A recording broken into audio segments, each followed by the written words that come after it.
Hey guys, today we're going to be looking at my track Disintegrate. Right now we're in the very first version of the project, kind of the rough sketch. This is how I made the lead sound. So this is just a simple Foley sound, a metal scrape. I thought it had the potential to be kind of a cool lead, so I started messing around with putting plugins on it. I put a spreader on it, which shifts the stereo image. Then put manipulator on it, which is a plugin by Infected Mushrooms. It's really cool. It's a pitch shifter, but it does so much more. It has a lot of different capabilities. I have the ratio turned up, which modulates the pitch of the sound. So it gives it a lot of different variations. Next I put some pedal board effects. So there's a ring shifter, an auto funk filter, and a compressor. The ring shifter kind of makes it sound kind of nasty, really. It's modulating the amplitude extremely fast, then run through the auto funk. You can hear it sounds a lot smoother, and that's kind of the basis for the main sound. And the compressor is just to adjust the level, so it's a lot louder. And then just EQ on it, not really doing much. Taking out a little bit of the low end, boosting a little bit of the high end, and then a bit crusher for gain. And for distortion as well. So after doing that, I laid out simple rhythms like this and bounced that, and then kind of picked different samples from there that I wanted to use for the lead and arranged them into a pattern I thought was interesting, which ended up being this.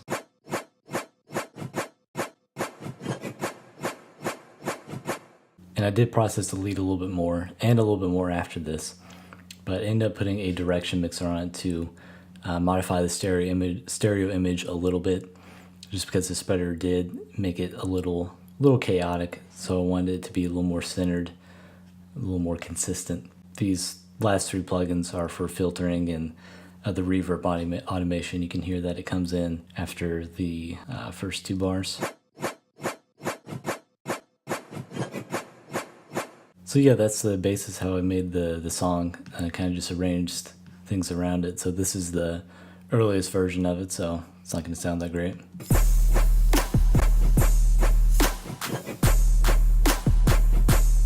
Then I had the idea for the second drop laid out, or the final drop.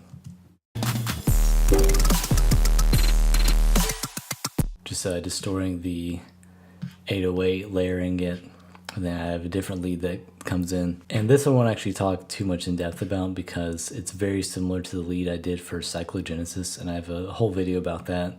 It's a very similar process. The last thing I want to talk about in this early version of the project is how I made the glass shattering weird sound at the beginning, which is kind of what gave me the name for Disintegrate, because it sounded like something was falling apart. So this is just a glass shattering sample, reversed, very simple, just has a little bit of delay on it. This is a little bit weirder. It's a EXS24 sample that has a bunch of glass hits loaded into it, and they're just playing really fast and descending, not in pitch, just playing a bunch of different samples. And that's processed with delay and fracture, which is a cool plugin by Glitch Machines that does glitchy stuff, as you might expect. And that's going to a bus that goes to dispersion, which is a plugin by Sine Vibes. That's really cool. It's very odd sounding reverb, or not even reverb really. It's a bouncing ball delay, but it can have reverb-like effects or delay-like effects depending on the settings. In addition to that, there is a pedal board it's going to as well. I'm using that for the spring reverb and tie-dye delay mainly, just a little bit of EQ.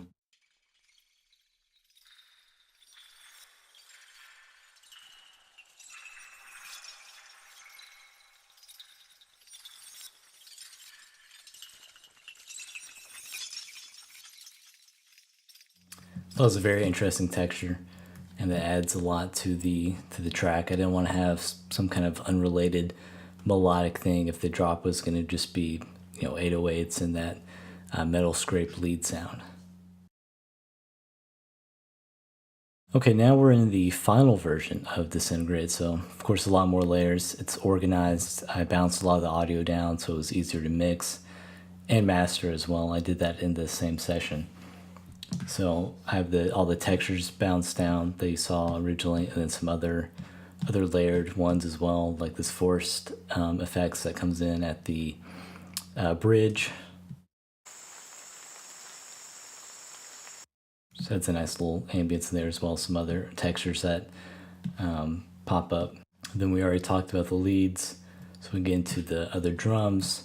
See all the cymbals and hi-hats are bounced down as well.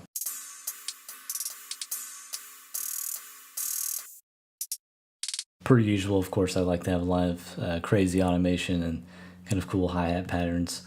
So there are 2 different hi-hats I'm actually using, and they're pitch bending, they're panned. Kind of hear the 2 different hi-hats in this section.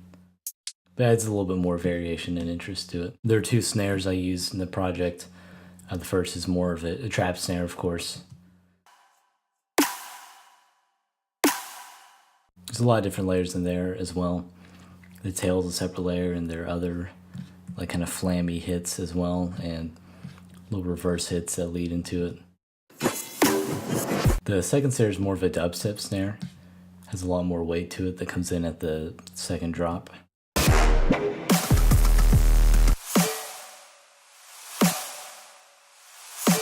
Also, I added a lot of white noise to that snare as well to give it a little more presence and fill up space a little bit more. Whereas I feel like in the first drop, I didn't really need that. I already had a lot of stuff going on that, and it didn't need anything filling up space. There's some other secondary drums in here. Of course, the claps, also very layered, so it's a nice thick sound.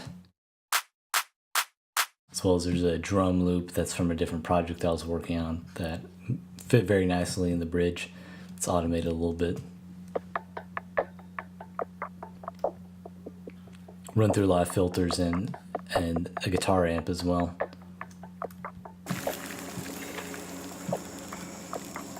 Then I have all the different effects down here. The glass effects and risers, downshifters, of course. Then these last ones, the support effects I added after I bounced a lot of stuff down. I feel like it could use just a little more effects, make it a little more interesting.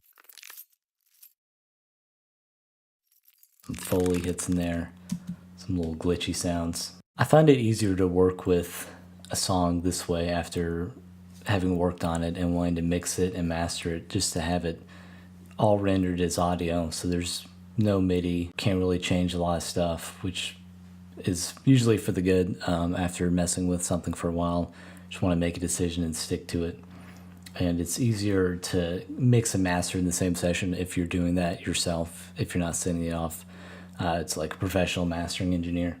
There are a few other sounds I wanted to talk about. One was the stab sound, which is actually a massive sound, but it was processed with Serum effects, which is kind of interesting. But has a nice contrast to the lead. The other sound I want to talk about was this huge cinematic horn sound. It's actually a sample from Splice, but it's pitch shifted and then basically just really distorted and has reverb and delay and more distortion on it.